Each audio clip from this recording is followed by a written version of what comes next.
The streets of Celeroy were bustling as Alina walked through the city square, clutching a crumpled flyer in her hands. The words "Palace Employment Opportunities" stood out in bold letters. She hadn't thought twice about applying. After all, jobs were scarce for someone like her, a human with no connections or status. The palace's promise of stable pay and shelter felt like a lifeline. Her boots clicked against the cobblestones, the setting sun casting long shadows across the narrow streets. As she turned a corner toward the palace gates, an eerie feeling settled over her. The air seemed colder here, the shadows darker.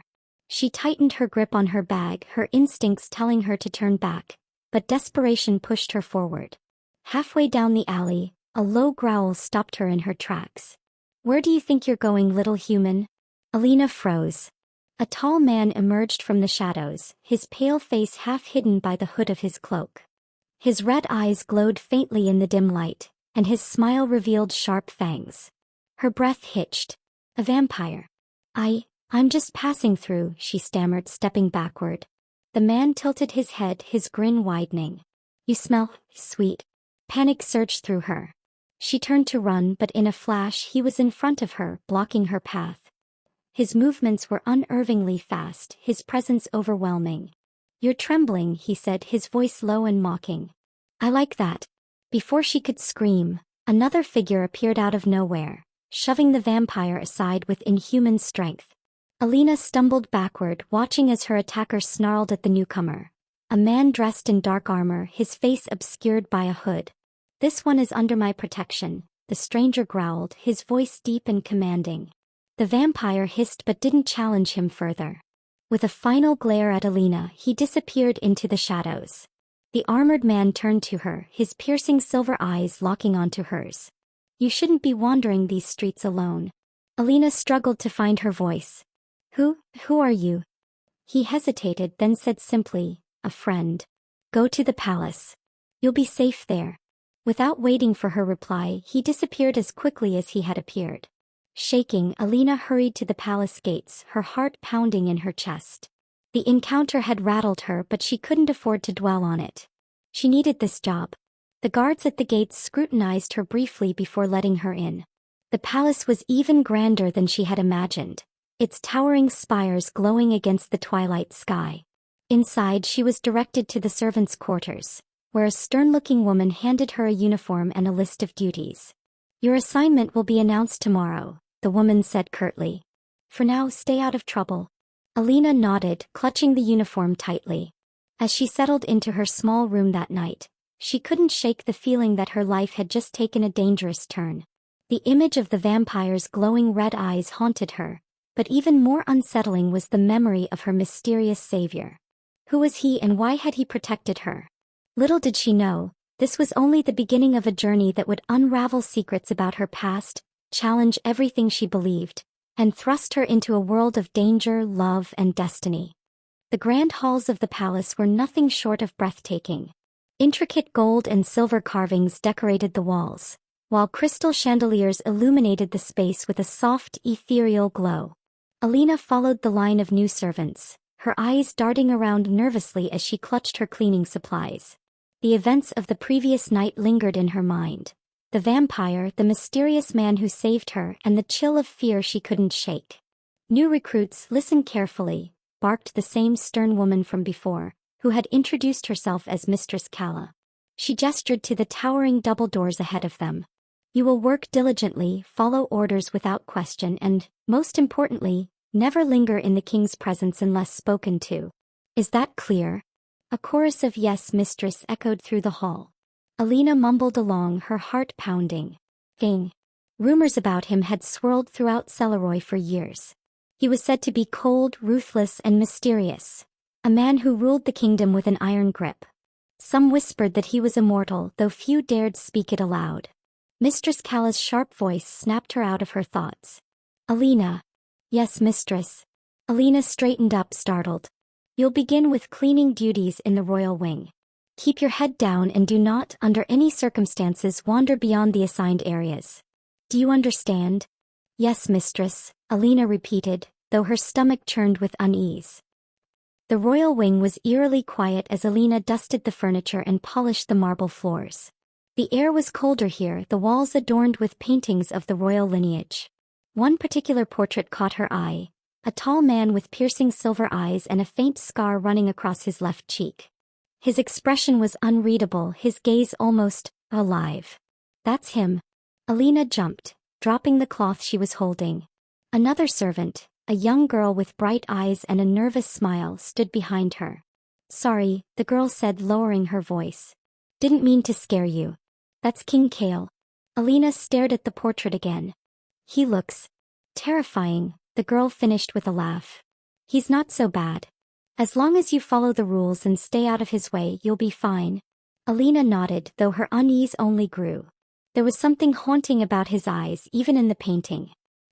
Later that evening, Alina found herself summoned to deliver fresh linens to the king's chambers. Her hands trembled as she carried the neatly folded sheets through the winding corridors, her footsteps echoing in the silence. When she reached the massive double doors, she hesitated. The weight of Mistress Kaela's warning bore down on her. Never linger in the king's presence. She knocked lightly. Your Majesty, I've brought the linens. Enter. The voice was deep, smooth, and commanding. Swallowing her nerves, Alina pushed the door open and stepped inside. The room was dimly lit, a fire crackling in the massive stone hearth. King Kael stood by the window, his back to her.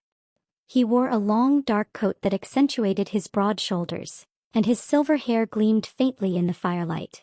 Leave them on the table, he said without turning around. Yes, Your Majesty, Alina murmured, quickly placing the linens on the table and retreating toward the door.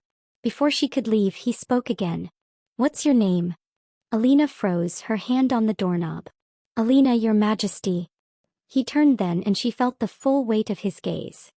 His silver eyes, sharp and penetrating, seemed to see straight through her.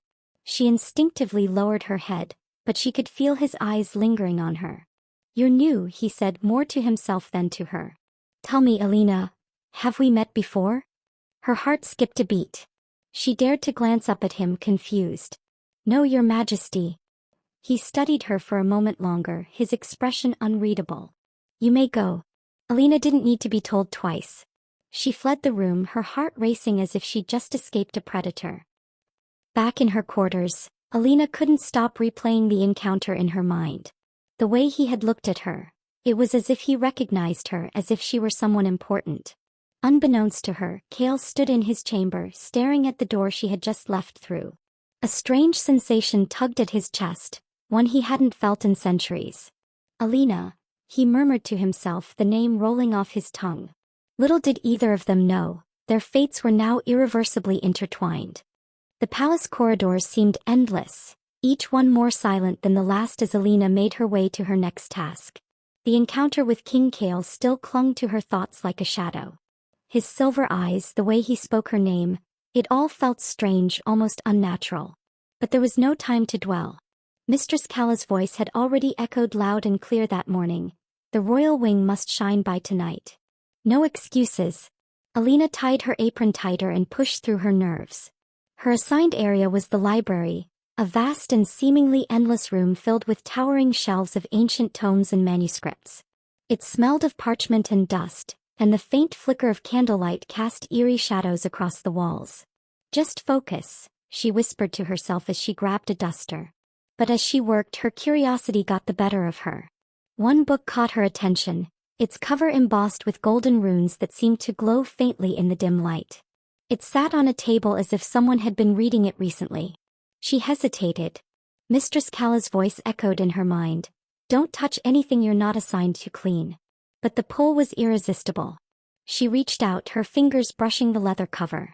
The moment she touched it, a sharp cold shot through her hand, and an image flashed in her mind. A pair of glowing red eyes, sharp fangs, and the sound of her own scream. She gasped and yanked her hand back, the book snapping shut on its own. Curious little thing, aren't you? Alina whirled around, her heart racing. A young man with dark tousled hair and a sly grin leaned casually against one of the shelves. He was dressed in fine clothes, his demeanor confident and playful. I wasn't. Relax, he interrupted, waving a hand dismissively. You're new here. It's natural to be curious. Who are you? Alina asked, stepping back cautiously. Damien, he said, his grin widening. Advisor to the king, among other things. She narrowed her eyes, unsure whether to trust him. Something about the way he carried himself felt off, like he was hiding something behind that smile. Word of advice, Damien continued, strolling closer. Stay away from books like that. They tend to bite back. Alina frowned. What do you mean?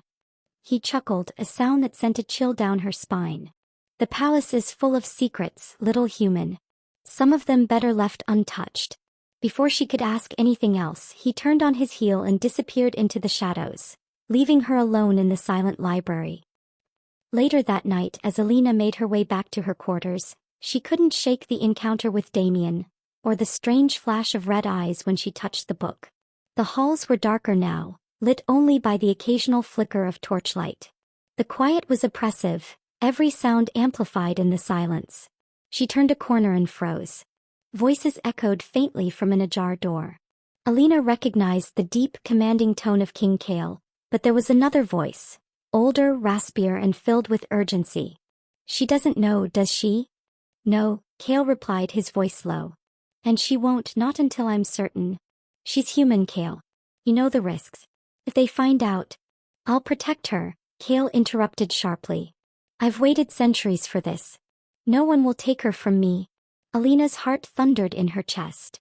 Who are they talking about? A floorboard creaked under her foot and the voices stopped. Who's there? Kael's voice was like a blade, sharp and cold. Panic surged through Alina. She turned and bolted down the corridor, her footsteps echoing loudly. She didn't stop until she reached the safety of her room, slamming the door shut behind her. Her breathing was ragged as she leaned against the door, her mind racing.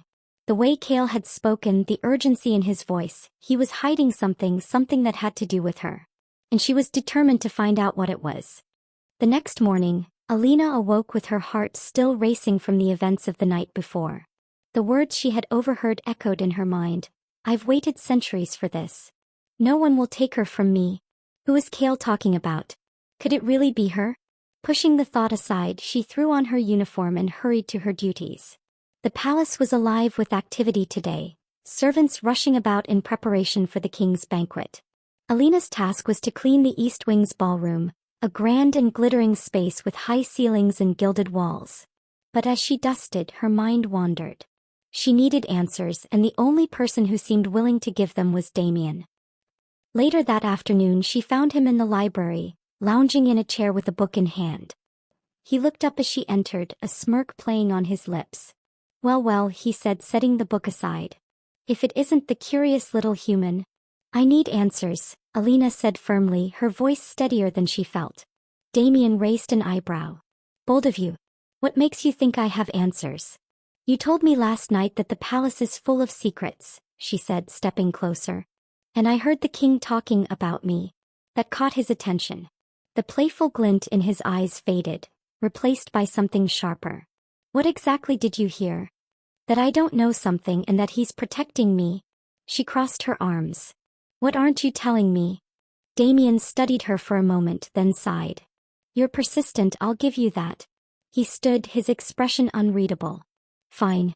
I'll tell you what I can, but not here. Meet me in the gardens at midnight. Midnight? He shrugged. Some things are better discussed under the cover of darkness. Be there, if you're brave enough. When the clock struck midnight, Alina slipped out of her quarters and made her way to the gardens. The cool night air sent a shiver down her spine as she followed the winding path to the fountain at the center. Damien was already there, leaning against the marble edge of the fountain. Glad you came, he said, his tone lighter now. Start talking, Alina said, folding her arms. Damien's expression grew serious. The king, he's not like other vampires. He's powerful, ancient. The kind of vampire most others fear. But he's also bound by certain laws, and one of those laws involves mates. Mates? Alina frowned. Every vampire has a destined mate, Damien explained. A soul bound to theirs, someone they've waited for, sometimes for centuries. It's rare, but when a vampire finds their mate, they'll do anything to protect them. Alina's breath caught. And, you think I'm his mate? I don't think, Alina. I know. Her legs felt weak and she gripped the edge of the fountain for support. That's impossible. I'm human. How could I be? It doesn't matter that you're human, Damien said. The bond doesn't care about species. But it does make things complicated. Vampires have enemies, powerful ones. If they find out you're Kael's mate, they'll use you to get to him. Alina shook her head, overwhelmed. This can't be true. I'm just a servant. I don't even know him. Damien stepped closer, his voice softening. You've felt it, haven't you? The way he looks at you, the way your heart races when you're near him. The bond is already forming whether you want it or not. She opened her mouth to protest, but the memory of Kael's piercing silver eyes silenced her. What do I do? She whispered. Keep your head down, Damien said. Stay out of trouble. And whatever happens, don't let anyone else find out who you are. Not even Kael. Not yet. Before she could respond, a rustling sound came from the bushes nearby. Damien's head snapped toward the noise, his playful demeanor vanishing in an instant. Go, he said urgently, his eyes scanning the shadows. Now. Alina didn't need to be told twice. She turned and ran back toward the palace, her heart pounding. As she disappeared into the darkness, Damien stayed behind, his hand resting on the hilt of the dagger at his side. Who's there? He called, his voice low and dangerous. The bushes rustled again and a figure stepped out. A vampire with crimson eyes and a wicked grin. Well, the stranger said. Looks like the king's little secret isn't so secret after all. Damien's jaw clenched. If you know what's good for you, you'll walk away. The vampire laughed. Oh, I'm afraid it's too late for that. Word's already spreading. Let's see how long the king can keep his precious mate safe. Damien's blade was in his hand in an instant. Not long enough for you to tell anyone. Back in her room, Alina leaned against the door, her thoughts spinning. If what Damien said was true, her life was about to change forever. And with the growing danger surrounding her, she wasn't sure she was ready for what lay ahead.